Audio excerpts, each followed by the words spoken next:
If you're a young man, you still feel alienated from your place as rightful heir of the proper kingdom. I mean, that's an existential truism for everyone, particularly for every young man, because he is an outsider in many ways. He's young and juvenile and not very highly valued, and is in some sense hurt by the inadequacies of the current king, the current culture, and is easily turned against it because of that. And that's the machinations of the evil uncle. That's the King Arthur story. Becoming more articulate is definitely, I would say, that's the primary array of weapons.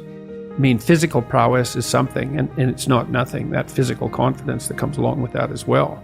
But the same thing replicated at the level of the ability to communicate and to think, that's a way broader field of battle and opportunity. We went to a comedy club, Tammy and I, in New York. The last comic was an English guy. He divided the audience into 5 sections, and he asked each section to toss up a topic, just to yell out a topic. And they were like random topics like the Kennedy assassination and electric lighting before 1890. Those were 2 of the topics, and the other 3 were just as diverse. And then he put on some beats, and he did about an 8-minute rap. Every verse rhymed, and he tied the whole thing together at the end and ended at the end of the music, all spontaneously. It was unbelievable. Something about that does feel dangerous as well. Not in a, I need to be concerned and this should be contaminated and walled off, but in a way that you think that person has so much competence that it's flowing out of them, and you almost feel competent by being around them. So, but you certainly feel competent by appreciating it. Yep. Right, because it speaks to the part of you that is capable of appreciating such things. You think, wow, that's really something. That's an amazing display. That's an amazing thing to see. Amazing, right? So this is one thing that isn't taught well, especially to boys. It's more important to teach it to boys, I would say, because they're more skeptical of the educational enterprise in general, generally speaking, partly because they're less obedient, partly because they're less agreeable. That's particularly true for disagreeable boys. So what do you tell disagreeable boys? There's nothing that makes you more formidable than verbal competence, than being able to articulate, be able to think, to marshal your arguments, right? It's a battlefield metaphor. Get everything in order.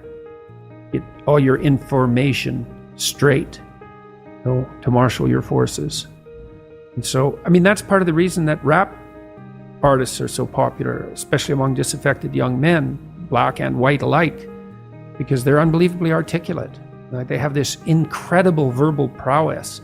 It's unbelievably attractive, and it's associated with genuine artistic and redemptive activity, often focusing on something that's approximately the voice of the underclass, let's say, but a powerful voice, right? You see in rap music, in hip-hop, all of that alienation being given an articulated voice in an artistic sense. And that's a good example of the power of verbal facility. And that's the route to, let's say, marketing education to young men. It's like, you want to take your rightful place in the kingdom? It's like, get your tongue straight, man.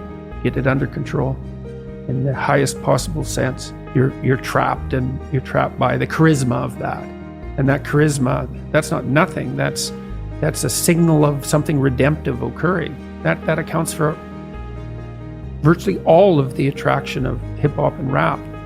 It's the articulated voice of the struggling but worthy underclass. And so that verbal prowess is one of the ways they struggle up towards the light. And that's a good example of that, of having that danger under control, because it's a dark genre in many ways, right? It's a real undercurrent and air of violence that surrounds that and its culture. Words, man, you go to war with words.